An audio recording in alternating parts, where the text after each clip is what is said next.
Good morning, everyone.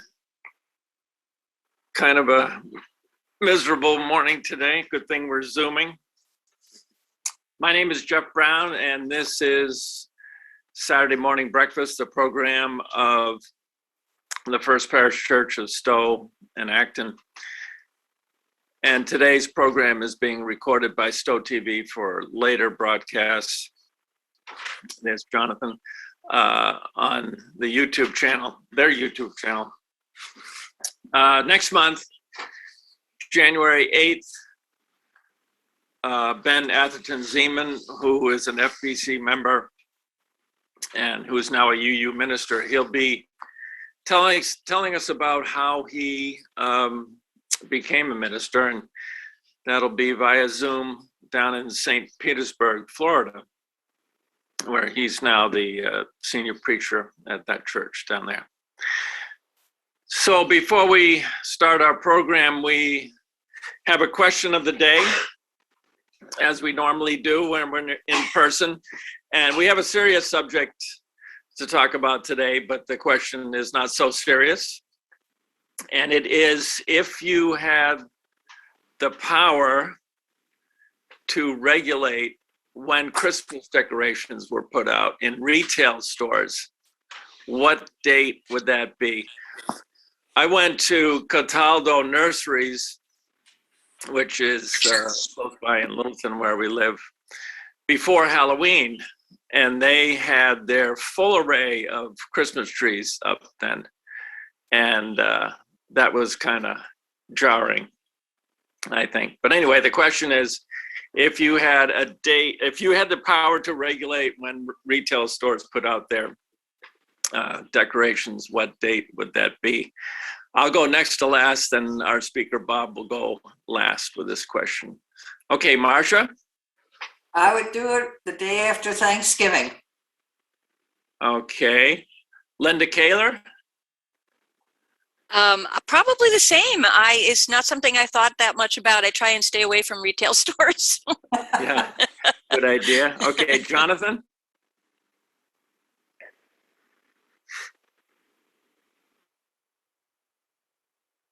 All right, and the Lents? Sharon and Rick? Oh, you're muted, I think. You're muted. Hey, December 1st. December 1st. Okay, that's good. Craig Blake. Under trying to keep my wife happy, I would say the day after Christmas. The day after Christmas, they would be allowed to put up their Christmas lights for the next year. Okay. All right. Is that, let's see, I can't, Marion. Whoop, you're muted, Marion. Sometime in the first week of December. Okay. Rick, gentlemen. I'd say mid-November. Okay, that's before Thanksgiving. Frank Laskin. I would suggest that we should spend the whole year preparing for Christmas. Okay. All right. Susan Avery. I'm not one for regulating when we can get away with it, but my preference would be the day after Thanksgiving. Okay. Ann Wickham. I'm going to vary it just a bit and say the Saturday after Thanksgiving, so we have Friday to just kind of. Oh, that's a good idea. Mary Evans? It's not so much the decorations, it's the music. I would like the music to start 10 days before Christmas in stores. Okay. Tanya, do you know what the question was? When stores can start decorations, right? Yes, that's right. Personally, anytime brings me cheer to see all the lights and know the season's coming. Doesn't bother me whenever. Okay, good. Roy Miller? Yes, I thought this was, you were asking, you're giving the answers and asking to tell the question. But I'll go with December 1st. December 1st. Okay, Bill Froberg? Sorry, I just joined. What was the question? Question is, if you had the power to regulate when retail stores first put out their Christmas decorations, what date would that be? Oh, I suppose anytime after Thanksgiving. Okay. Ellen Kay? I like the Saturday after Thanksgiving to give us a little respite from too much shopping. Yeah. I actually don't like it at all anytime, but. Okay, Sue Stewart? Yeah, I'm in the day after Thanksgiving camp. Okay, good. I think, have I missed anybody? I don't think so. Okay, so Bob, well, I'm going to answer the question. I was going to say the day after Thanksgiving, but yeah, I kind of like this 2 days after Thanksgiving, Saturday. So before Bob answers the question, Bob's an Acton resident and an expert on racial discrimination in housing. So the floor is yours. What day would you prefer, Bob?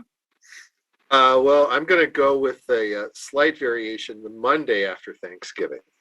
Oh, that's even Give better. us the weekend. Yeah. Okay, good. All right. Thanks, everybody. And here is Bob Van Meter. Thank you for the opportunity to speak with you all this morning.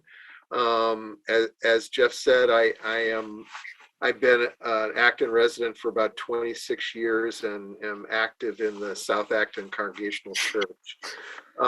And I've also been involved in affordable housing development for about 35 years, and have been thinking and learning about racial discrimination in housing more intensively recently. I think the thing that sparked my focus was a book that some of you may already have read, and probably more of you have probably heard of, called The Color of Law, America's Forgotten History of Racial Segregation, by Richard Rothstein, which came out about 4.5 years ago in early 2017. And I guess I would start by saying, ending housing segregation is critical to creating a more just and equitable region, community, country. And I think the increasing concern about racial justice across the country, which I think kind of began to ramp up after the killing of Trayvon Martin and the killing in Ferguson, and intensified in the summer of 2020 after the George Floyd killing, has brought lots and lots of folks all over the country into more intensive consideration of racial justice issues. And I guess my interest is in kind of connecting that concern about racial justice to what the situation is around housing segregation and the legacy of housing discrimination. So let me, I think I can share screen now.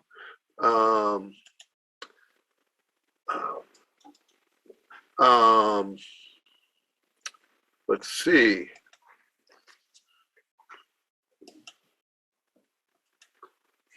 So, okay, I'm gonna,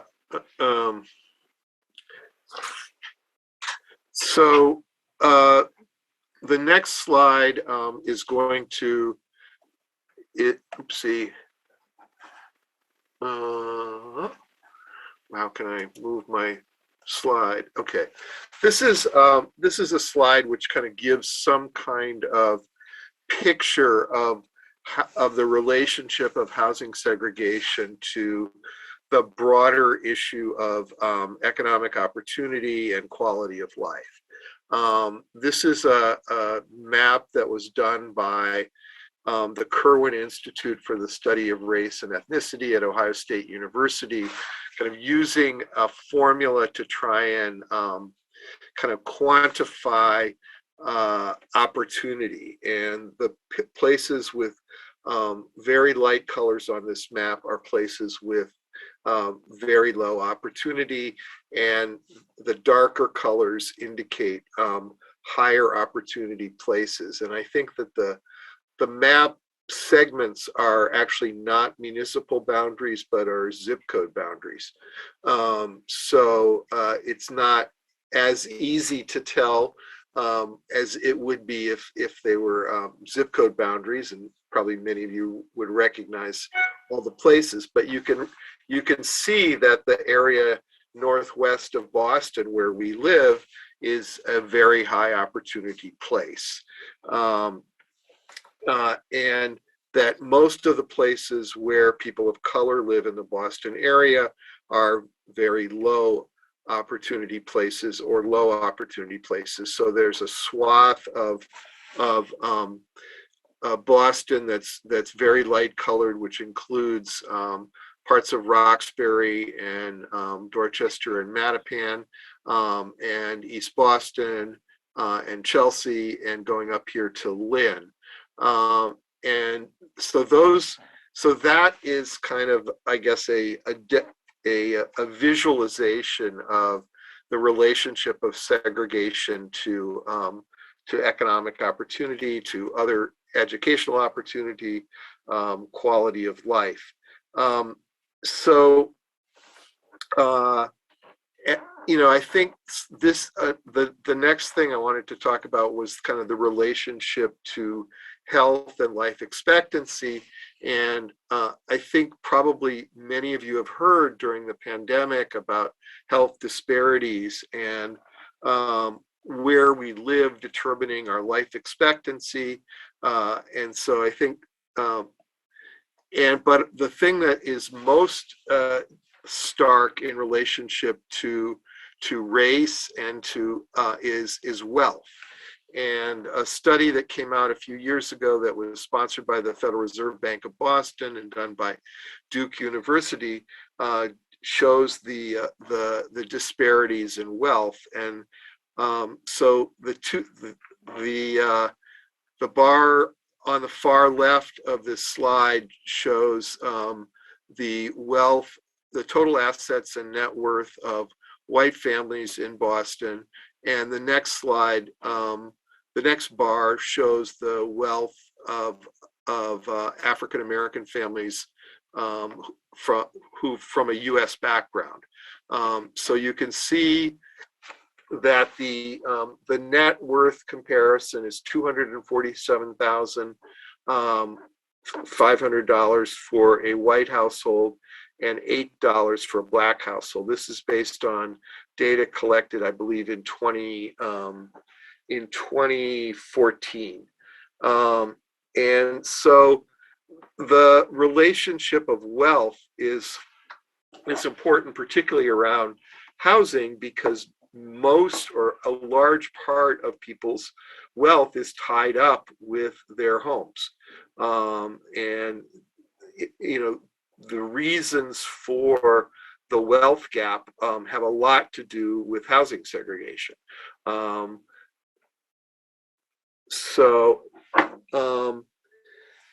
For most middle-class Americans, their home is the greatest asset they own, and that that's been true for quite a while. Now, I wanted to talk about the history of housing segregation and how we got to where we are. Let's see. Richard Rothstein writes in the Color of Law, "Our system of official segregation was not the result of a single law that consigned African Americans to designated neighborhoods. Rather, scores of racially explicit laws, regulations, and government practices combined to create a nationwide system of urban ghettos surrounded by white suburbs. Private discrimination played a role, but it would have been considerably less effective had it not been embraced and reinforced by the government. To better understand this history, we need to start with Jim Crow. I know all of you are probably familiar with Jim Crow. It's the system of laws and practices erected following the Civil War and Reconstruction explicitly to enforce the continued oppression of formerly enslaved African Americans. While it originated in the South, Jim Crow crept northward beginning in the 1890s as whites sought to ensure that African Americans remained disenfranchised and segregated. One of the ways that Jim Crow crept northward was zoning. Zoning was originally developed in many places as a way to explicitly exclude African Americans from living in certain parts of cities. That happened in the early 1900s and moving into the teens. And even though the Supreme Court ruled in 1917 that explicit exclusions of African Americans by zoning regulations were illegal, the practice of zoning continued to be used to exclude African Americans. And the main mechanism to exclude African Americans was excluding multifamily buildings. Multifamily buildings were viewed as something that allowed people of color, allowed immigrants to live in communities. And if you could exclude multifamily buildings, then you could keep your community free of what were seen as lower status people. And, you know, a lot of that was racial, but there was certainly plenty of class discrimination involved with excluding multifamily buildings. And there was, at least in the Boston area, a lot of concern about immigrants. So in many communities, 2-family and 3-family structures were excluded. And the famous Boston triple decker, you know, there's a ring of suburbs where triple deckers are common. And then if you go a little further out from Boston, there are no triple deckers. And that was not a natural occurrence. That was the result of explicit zoning rules that were enacted in some of those communities that were right on the line. Belmont, for instance, Watertown has triple deckers, but Belmont does not.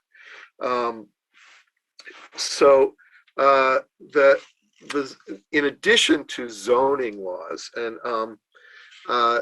you know, I think that zoning is an interesting example because zoning was spread not by federal law, but by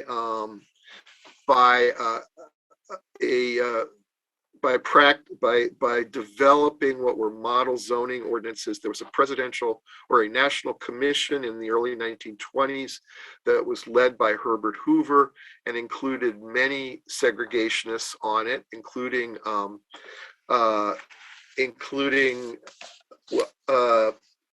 what was the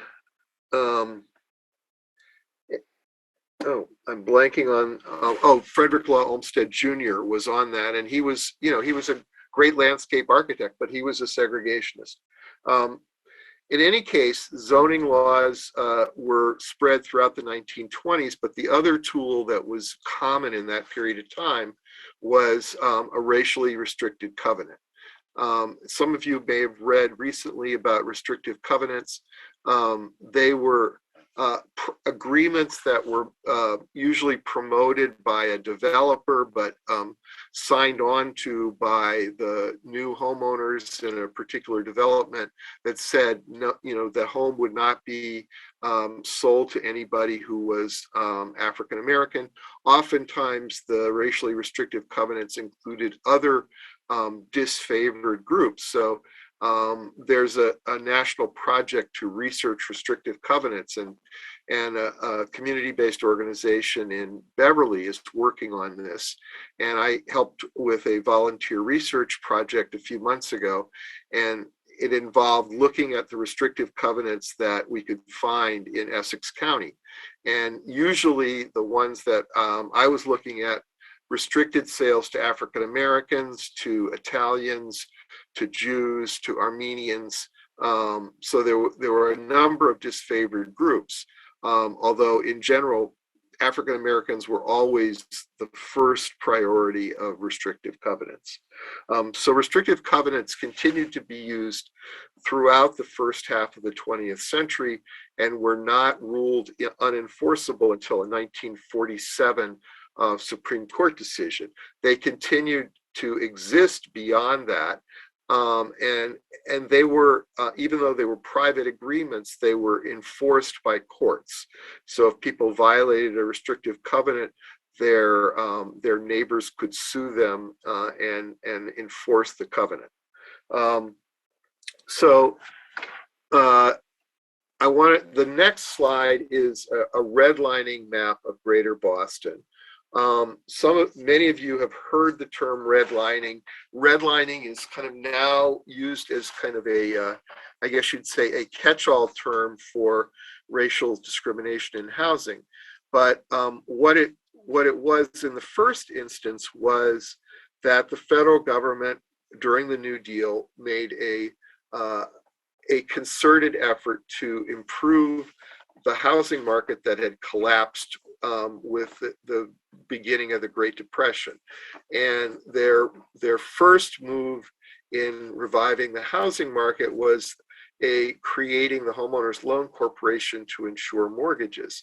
The Homeowners Loan Corporation was really the first large-scale federal intervention in the housing market. And one of the mechanisms that it used to insure mortgages was to create a system of maps and gradations of places where it would buy mortgages from and where it considered the neighborhoods, quote, too risky to buy mortgages. So that process began in the 1930s. So the New Deal in many ways was a high watermark for progressive policies in the United States, but it also kind of reinforced existing attitudes about racial segregation and created mechanisms which were very effective in making that process long-lasting and hard to overcome. So you can see here the redlining map. These are neighborhoods in Roxbury and into the South End, going down toward Grove Hall. And this is a map that, the next map actually shows one of the ways in which redlining reinforced existing and future segregation. So these are maps of Brookline and Newton that show single-family zoning and two-family zoning overlaid with the redlining maps of Brookline and Newton. So you can see that in general, the places that are single-family zoned are the places that were designated as desirable places under the redlining map. So there's a convergence of zoning and the redlining maps. So in general, African Americans could not move into these places. They could not obtain mortgages in the places where they were allowed to live, and they were forced into what was the first version of a predatory loan product, a contract purchase of a home. So let's see, can you give me a time check, Jeff? I'm having okay. I just 8:30, so we're about 15 minutes in. So the New Deal kind of rolled into the post-war housing practices, and after the Second World War, there was a kind of a second wave of federal interventions in the housing market, which was characterized by FHA and VA financed developments, the most famous of which I'm sure most folks have heard of, Levittown. But that kind of development occurred all over the country, where the federal government insured the developers mortgages, and then FHA and VA financing allowed people to buy the homes that were built in Levittown and in other developments all over the country. Those homes were relatively affordable, even in 1948 or 49 or 50 when they were built. They, many African Americans could have afforded to buy those homes, but they were excluded. Levittown did not allow African Americans to purchase, and that was the case in many other VA and FHA finance developments all over the country. So that is really seen as one of the key events in the wealth gap between African Americans and whites.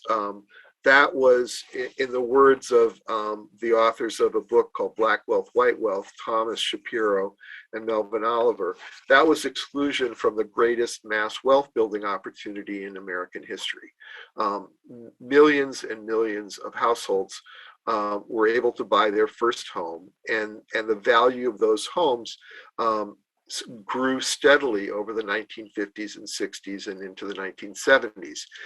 By the 1970s, when formal racial discrimination was made illegal with the 1968 Fair Housing Act, the barriers to entry to those homes were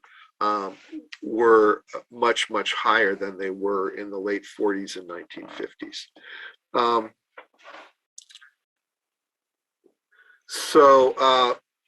Now I wanted to say a little bit about the perpetuation of segregation. So zoning restrictions in much of Greater Boston mean that there is very little multifamily housing.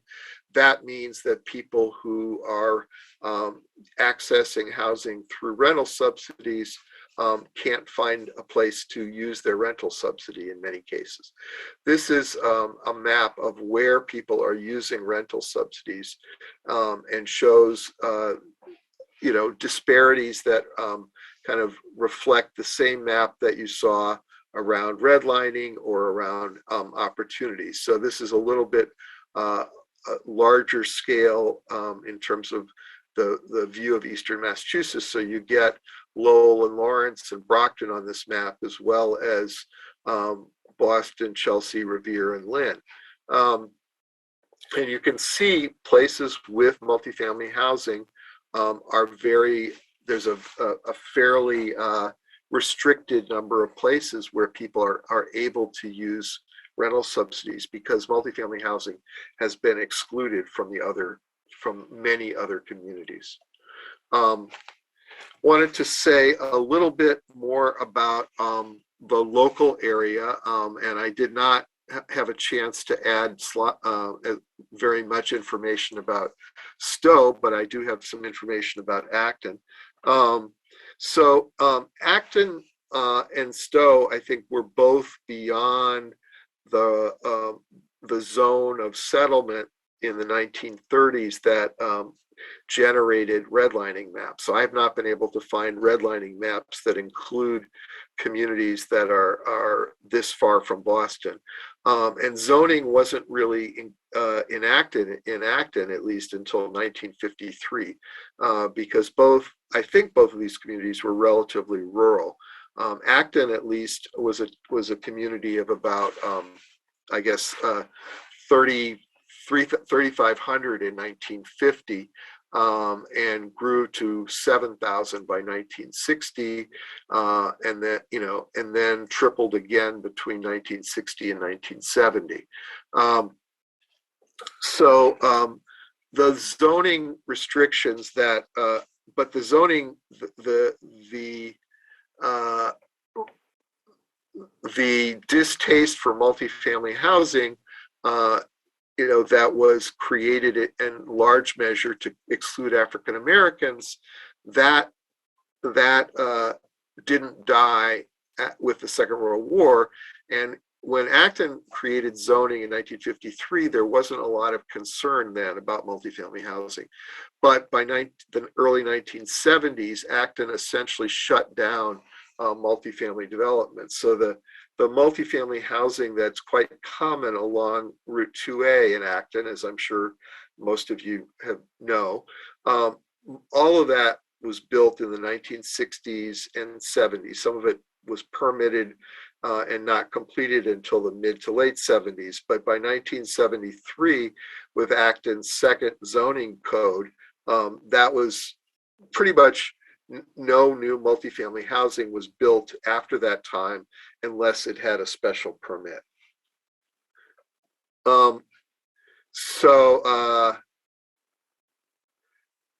Acton's housing remained all white until virtually all white through the 1990s.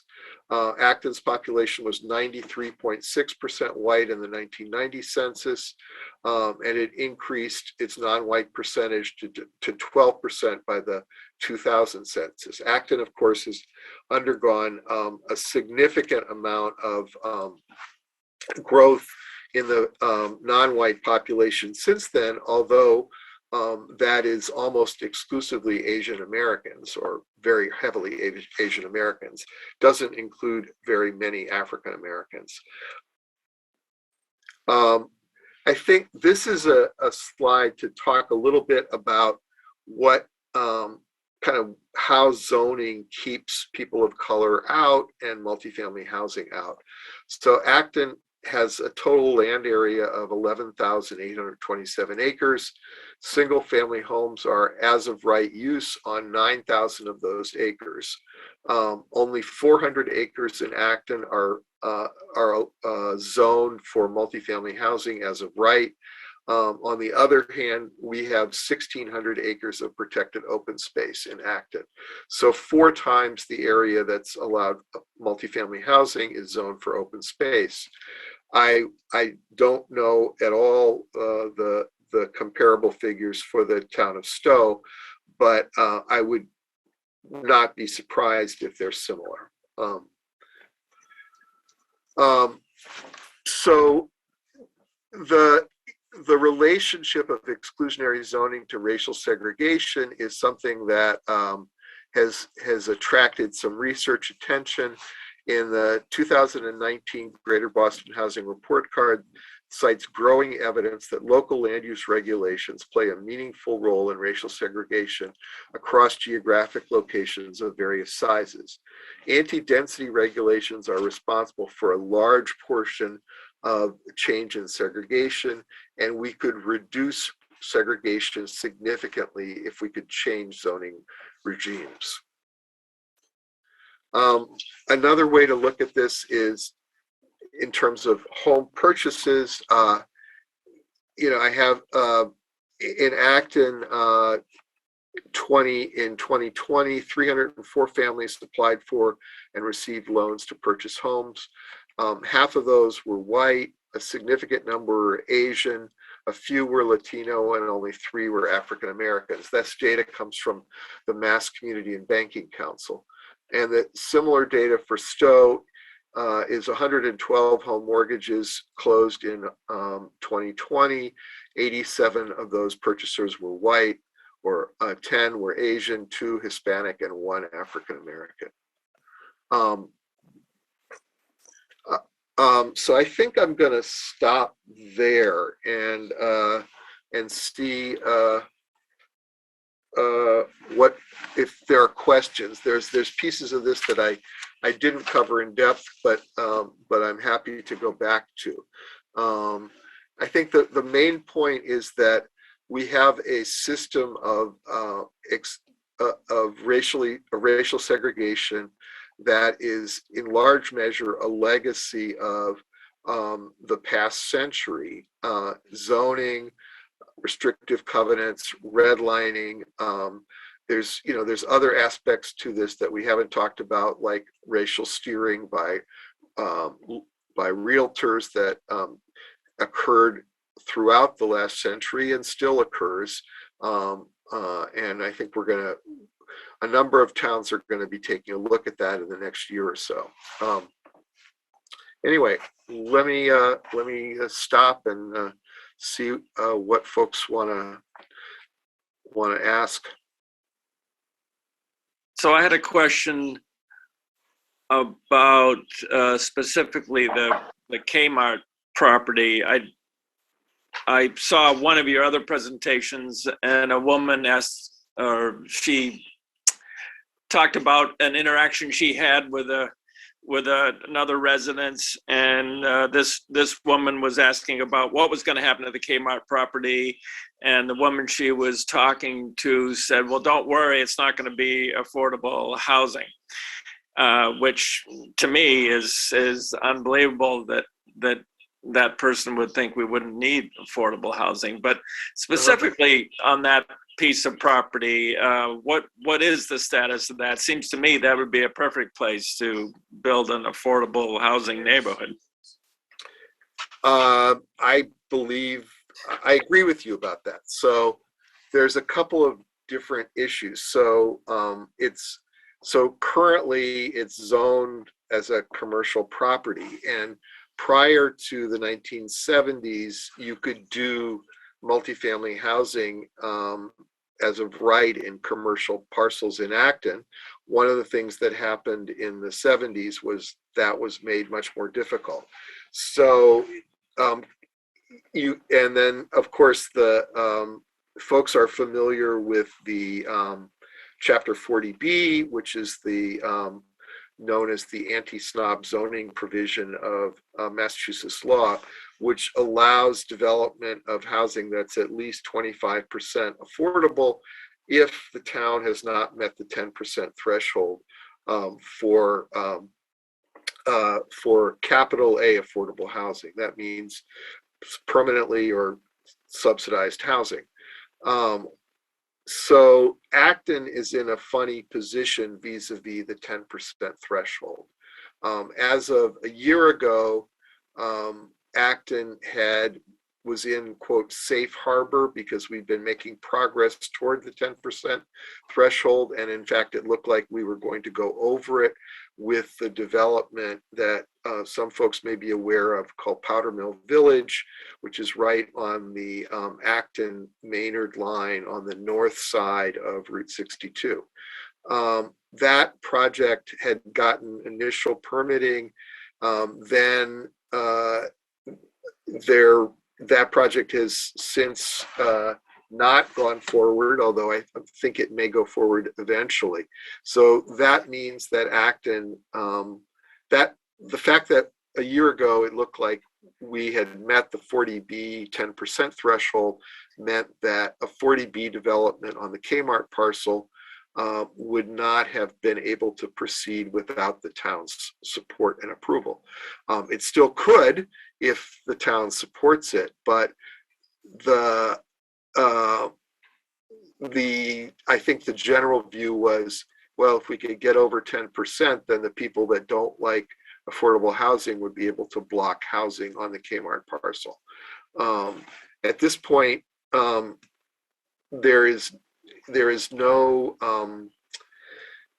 purchase and sale agreement that I'm aware of between the Stop and Shop companies which own the parcel and any potential developer. There have been 2 or 3 developers that look like they were going to do something in the past year or so, and as far as I know, nothing has moved forward at this point. And I still think that it makes sense to have housing there. At least some of that housing should be affordable.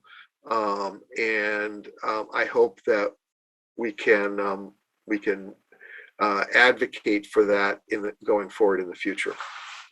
How much resistance is there to affordable housing in general in Acton? I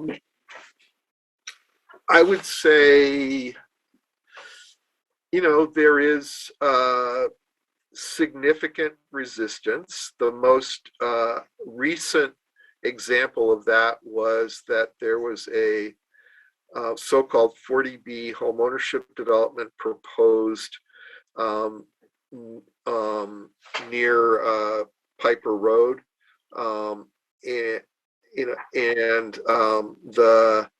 I think the original proposal was for approximately 40 kind of townhomes.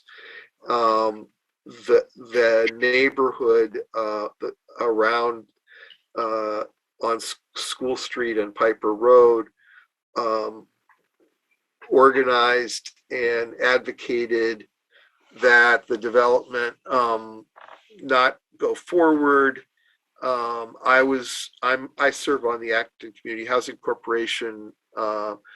We are charged with kind of overseeing the community process around 40B developments. So we held a couple of public meetings where residents of the immediate area came and voiced their concerns.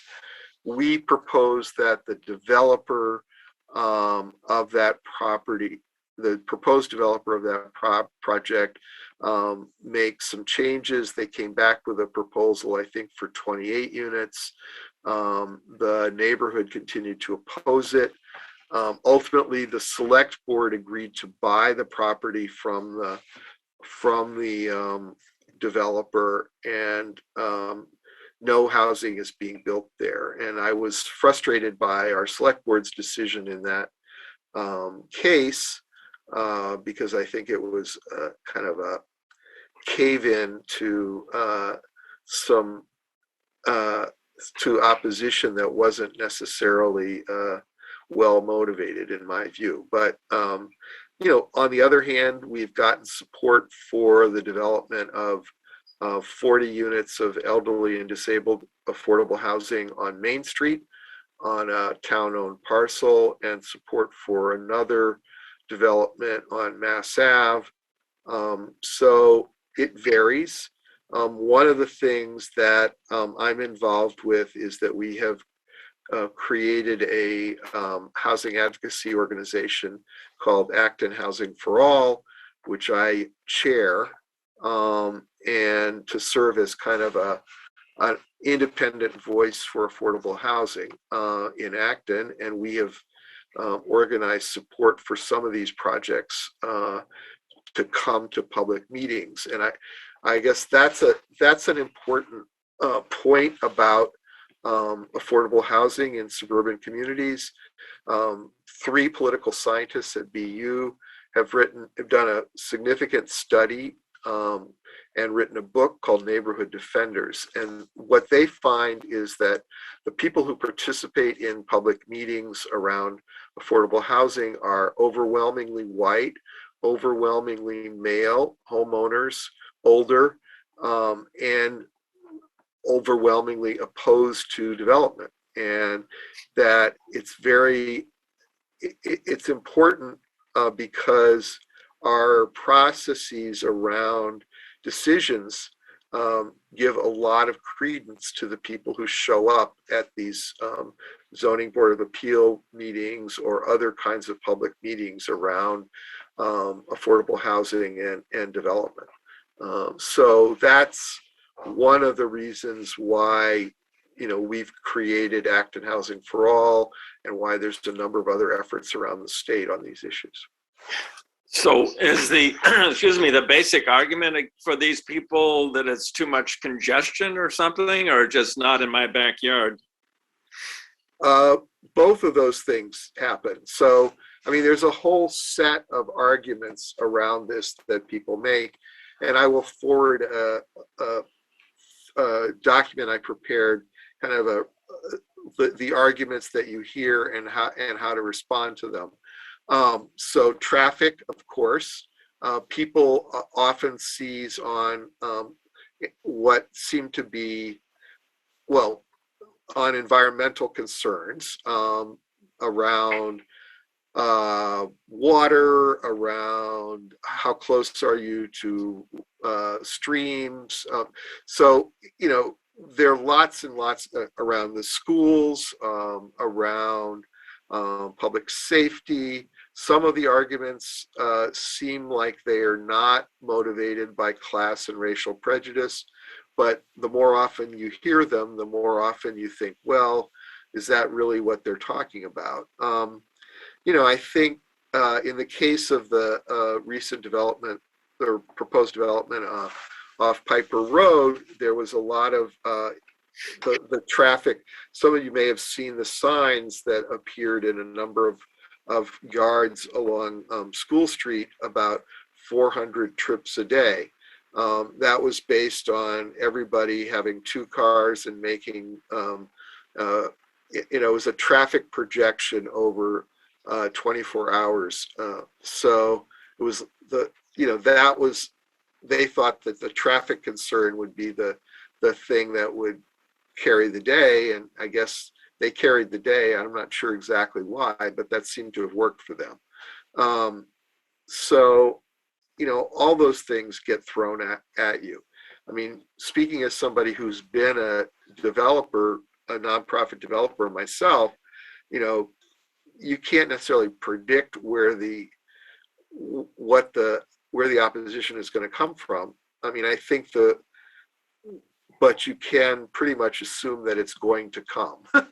and that's one reason why affordable housing developments, even if they have the 40B, the ability to override local zoning with 40B, they get built on the outskirts of suburban communities because there are fewer abutters.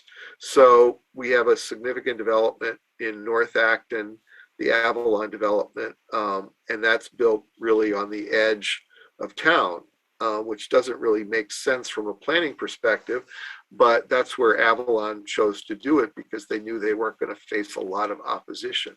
Same thing is true for developments in Concord that border on Carlisle and Acton. Anyway, I'll stop there. I got a question from Jonathan Daisy. Is elderly housing a way to get affordable housing without allowing poor families in? I think the short answer is yes. But we do need elderly housing, but we need family housing as well. And yes, that you have less opposition to elderly housing than you do to family housing. And we definitely need family housing, family affordable housing, as well as elderly housing. I feel good that we got those 2 projects moving forward, but they are elderly and disabled housing. In general, they're not going to be housing for families. We need more family housing in Acton as well as elderly housing. There does tend to be less opposition to elderly housing.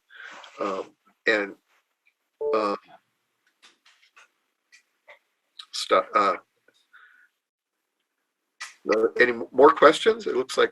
Yeah, who else has got a question? Rick. Oh, Rick, yeah, go ahead. Yeah. Yeah, hi, can you help explain something that's confusing to me? How affordable is affordable housing for people? Because isn't there some component about something about the income of the town that someone was telling me? So how do you get, for someone who really doesn't have a really good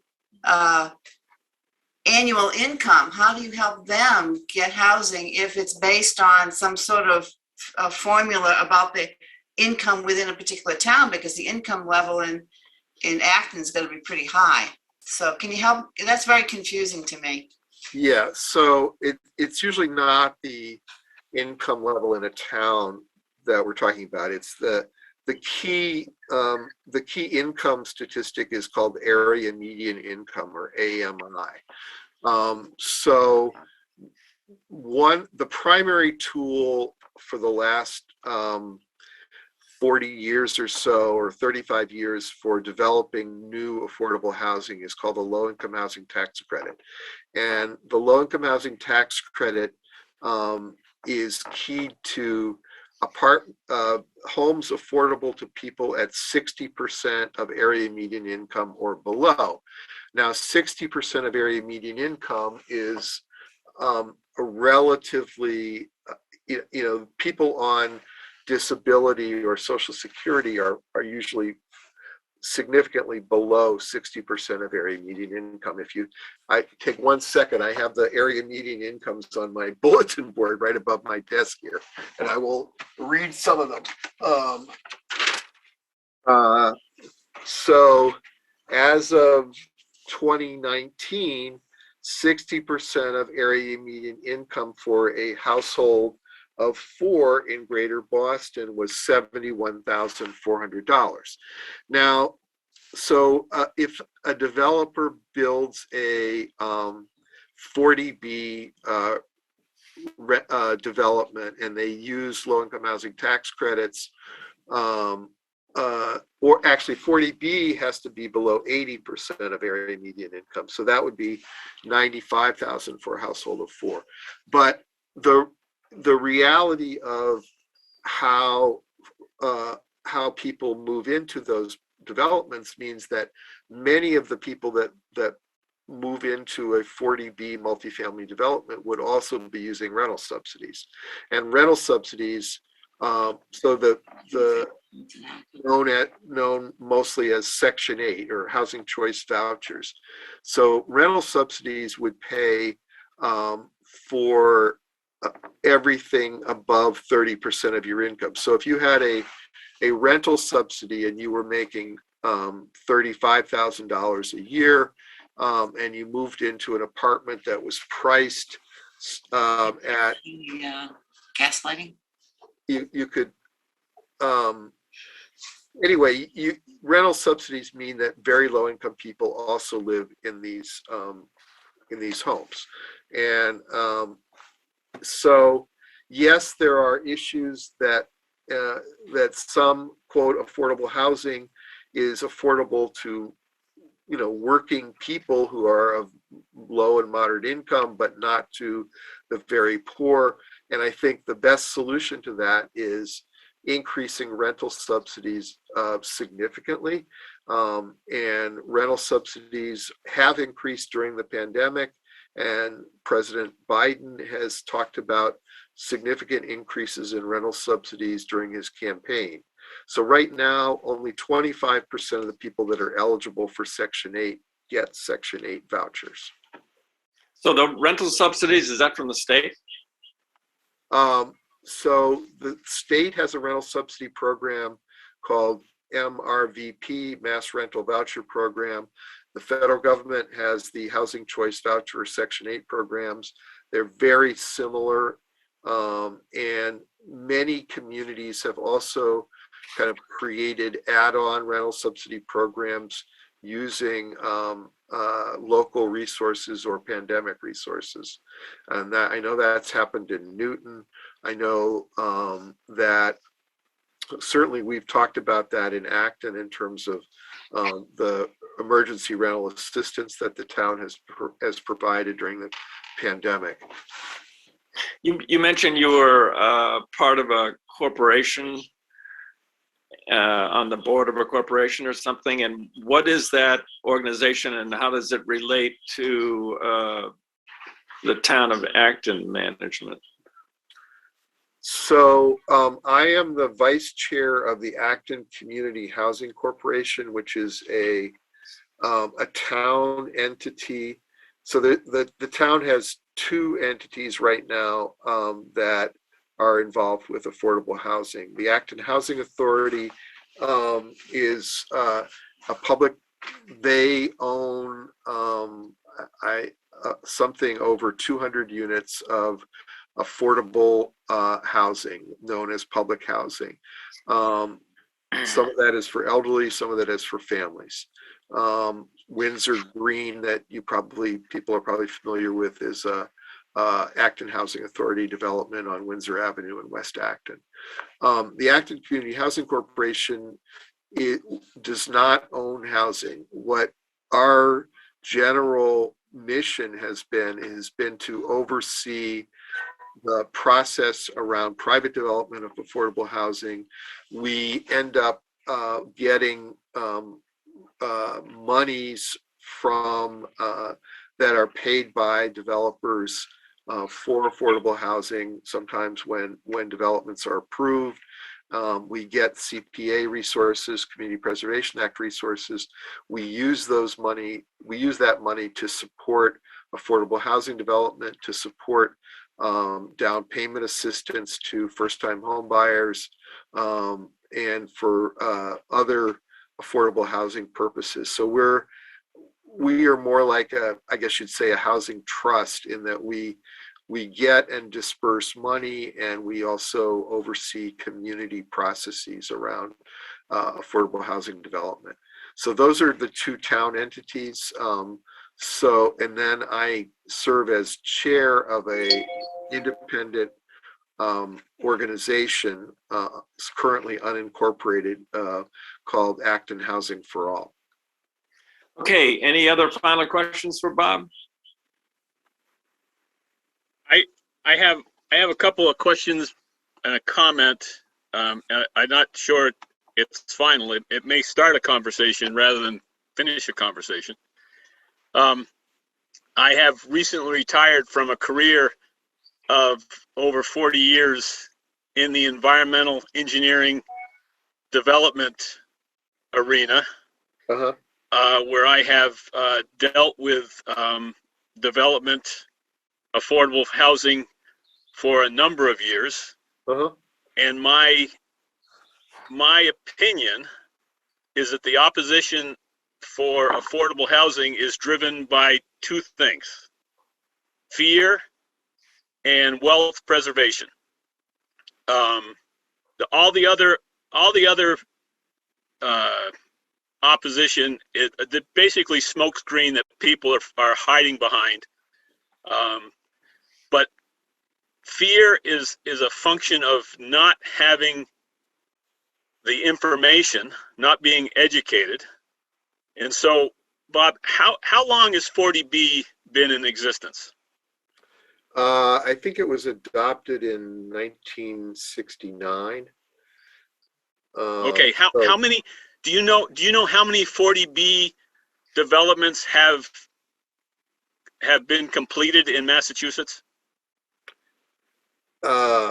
I don't, but I think the number of units that have been created is somewhere in the 30 to 40,000 range. It's a lot. Yeah. So wealth preservation is a function of wanting to protect what you have against somebody taking it away. Right. And so the knock on affordable housing has always been that this allowing this development will decrease your property value, your wealth, and therefore it's something that you don't want. Right. And so, given the fact that there's been 30,000 units constructed, has anybody done any studies, Bob, that we could educate people and basically say that, obviously there was a concern when all these units were constructed that it was going to detract from the property value of the surrounding properties of the town, whatever. Has anybody done any studies? Is there any data that refutes that basically says affordable housing, if it's done right, I mean, you don't want slipshod construction, but if it's done right, does it actually improve or sustain property values? Yes, there certainly are studies, so I will try and forward some links that Jeff can send around. But there's a lot of stuff on the Citizens Housing and Planning Association website, CHAPA, which is the kind of the Massachusetts Trade Association for people in the affordable housing sector. The Massachusetts Housing Partnership also does a lot of research, and they have something called the Center for Housing Data, and there's stuff nationally. And I agree that fear and wealth preservation are key.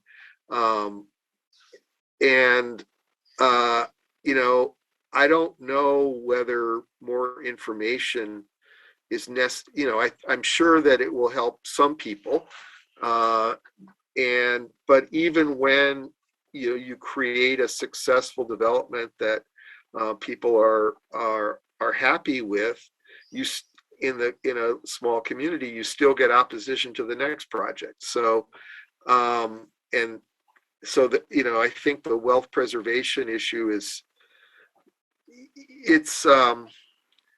it's complicated, but yes, I think you're right that those are two main factors, and that there is certainly plenty of data that shows that there's not a negative impact from the 40B developments that are occurring here in Massachusetts.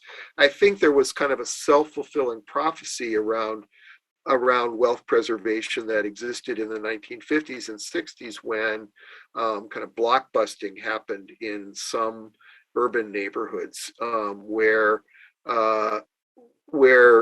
African Americans were excluded, and then the pressure of growing African American populations in cities led the real estate industry to say, okay, we can accommodate them by buying low from the neighboring white neighborhoods and selling high to African Americans who are looking for a chance to buy a home. And blockbusting occurred in Boston neighborhoods, in Chicago neighborhoods, all over the country somewhere. But so there's a more complicated story about wealth preservation, but a lot of it is about self-fulfilling prophecies that were kind of created by the real estate industry. There's a wonderful essay written by Ta-Nehisi Coates in the Atlantic magazine about a decade ago called "The Case for Reparations," which talks about some of those issues in Chicago. But in terms of studies, I will send some links to studies to Jeff, and he can forward them to the rest of the folks on the call today.